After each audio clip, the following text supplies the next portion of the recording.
What the fuck is that? Oh, that's totally fucked up. How do you think it got that way? There's probably a name for that, but I don't know. What would you call it? I'm really confused. What the fuck are you talking about? It's What the Fuck, happening to YouTube atheist community and Instagram fun. Yeah, right. Gotta sell it, right? Sell. So anyway, that's how I guess we will start this edition of What the Fuck. Great Text did a video mocking the Amazing Atheist a little bit. So I did watch an Amazing Atheist video where he's actually doing a commercial. He actually does a commercial. I mean, it's a commercial for two products, a DVD and lemonade. And that's all there is. There's nothing else. It's like he didn't even try to put something else in the video of substance. Just gave you straight commercial video. No content, just a commercial. That's it. Just a commercial. And yeah, so what? Yeah, I mean, it doesn't matter, right? There's no point in critiquing what people click on, what people turn the channel deliberately and say, I'm going to watch that. I like that. And so what's the point of saying something like, oh, ain't it awful? No, because he's delivering to people exactly what they fucking want. They don't care. It's worth it. They're getting what they want. And that's just the fact of it. So there's nothing to critique. There's nothing to criticize. There's nothing to complain about. Because why should he have to explain it to them? Why should he have to actually make a video saying, you know, you are really assholes to fall for this bullshit?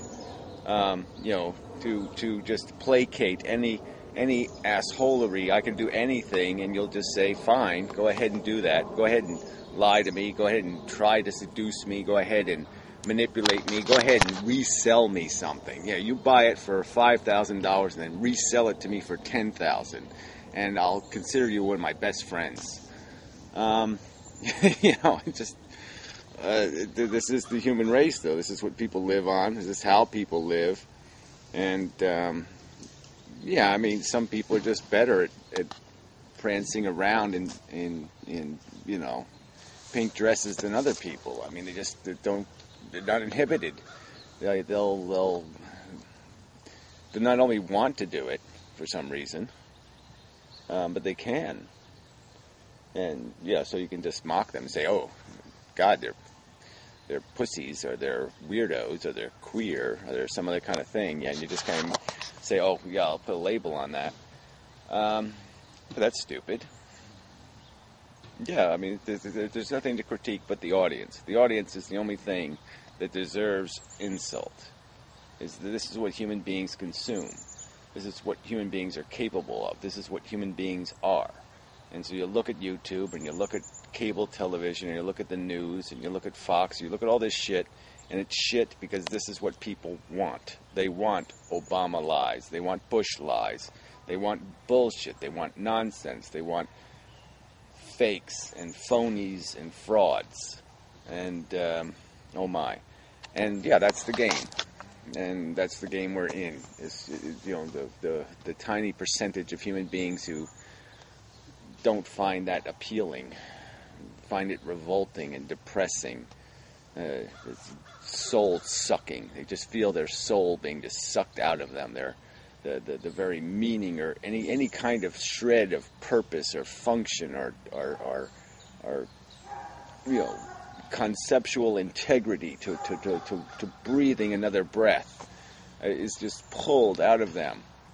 With each one of these insults to anything beautiful, anything decent, anything with any kind of substance or integrity, as the world just turns into, gummy bears made out of shit. And that's what this audience wants. Feed them that. Give them what they want. Gummy shit. So anyway, it's just discouraging.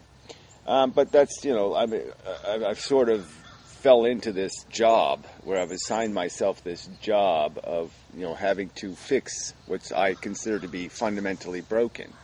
And none of the fixes can be done by me alone in my garage. I can't create a an anti-greenhouse gas machine or something in my porch and fix the problem for myself and the human race. I mean, all the problems in our world exist because of the behavior of other people. They don't exist because of my initiation. I'm not creating a next generation to even have to have a civilized world for them to live in. I wouldn't initiate it. I wouldn't subsidize it. I wouldn't support it. I wouldn't defend it.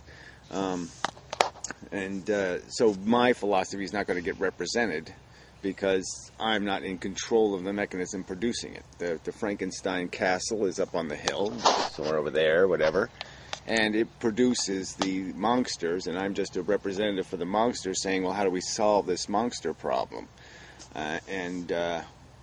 That's the dilemma. I mean, the only way we can solve it is through the castle, through the village that's supporting the castle's production.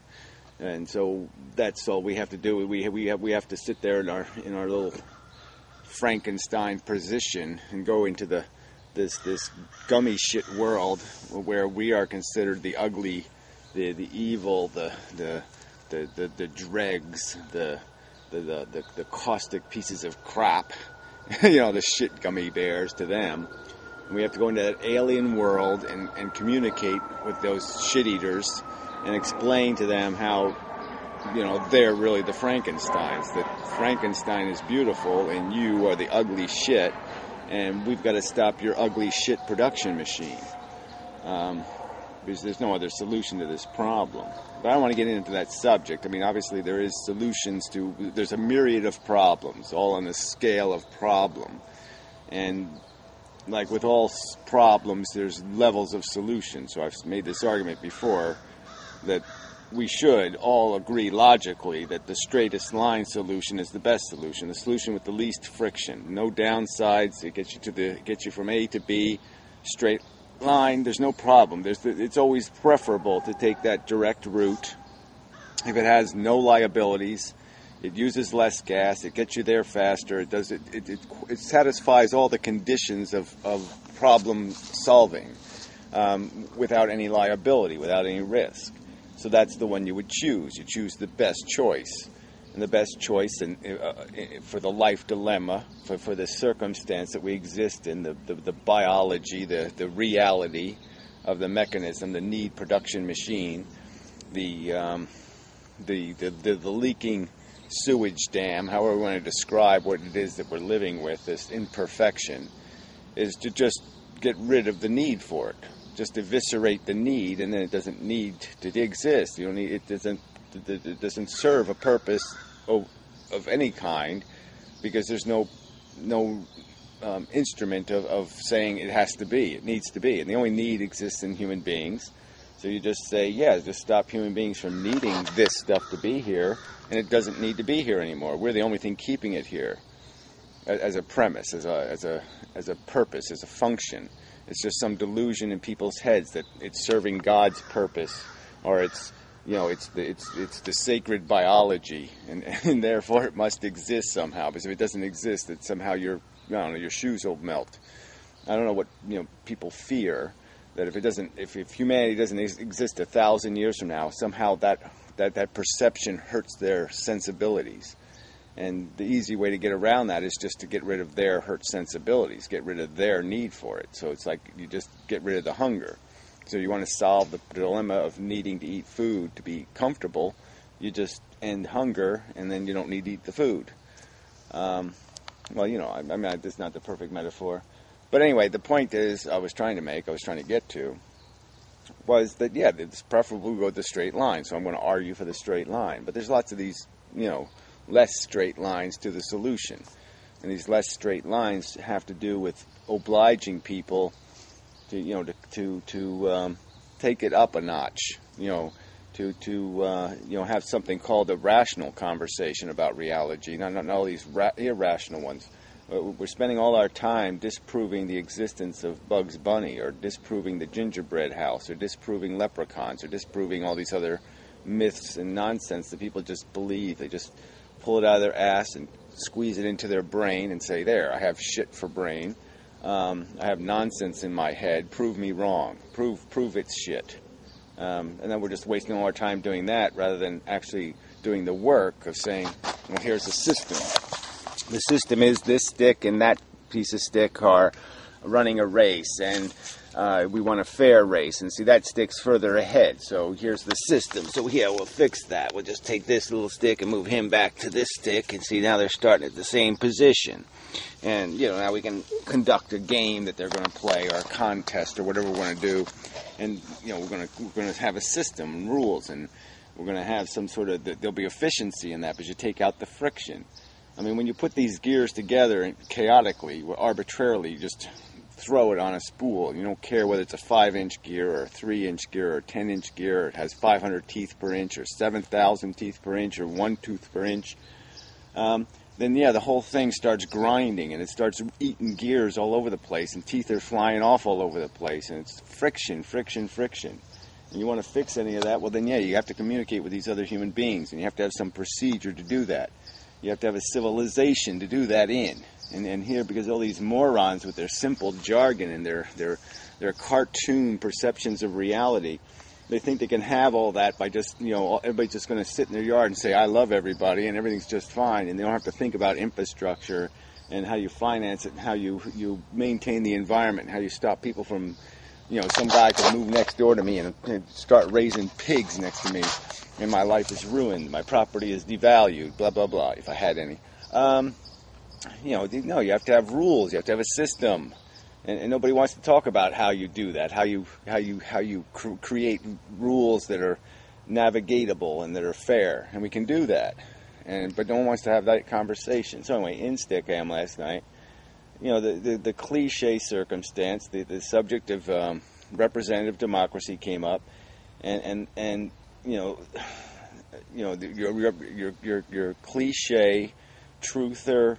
You know, blinded by the Fed, blinded by jargon, blinded by simple notions of what's broken, you know, who every other word has to use idiotic concepts like freedom that don't really have any meaning.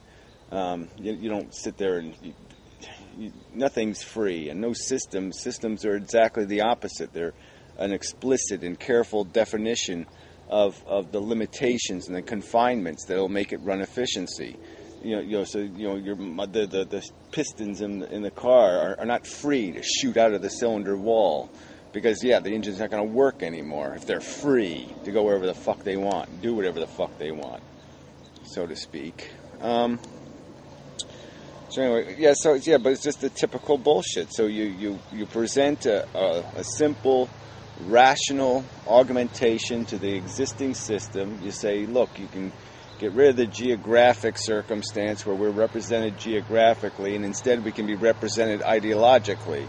And then we can all win congressional elections. Nobody loses a congressional election because no one gets into the Congress, sorry about the noise, without an affirmative vote. And we can have that system. We can have it tomorrow.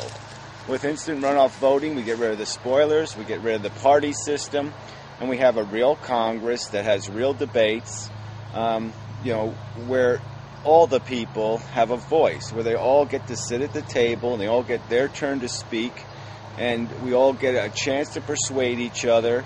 And it's not a mob that gets to control the circumstance. It's everybody gets their little piece of control, and everybody gets their fair run in the race. They get a fair shot at getting to the finish line first and winning the argument.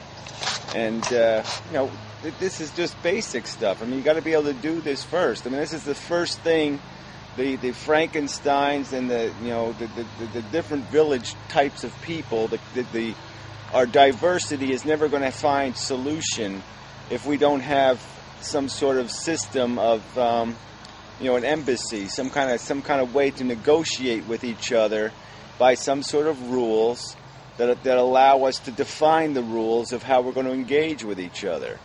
And this is not that complicated, but that's the step one of civilization, is giving people this fair fight. I mean, if it's not a fair fight, then you're just going to create real hostility, real dissension, real friction potential. And that's all we're generating, is more and more friction, because we can't do the simplest things to say, yeah, this is a simple augmentation. And so the naysayers just come out of the woodwork every time somebody suggests to build something, They just, it's again, we're back to this dilemma where it's just so much easier for me to break something than it is for somebody to make something. I mean, I just put my foot through this thing and it's broken. It's probably already had it now. It's only got one crack in it. So I'm not going to break it for no point. But the point is, it's easy just to, just stomp on shit. It's broken. That's it. It's gone.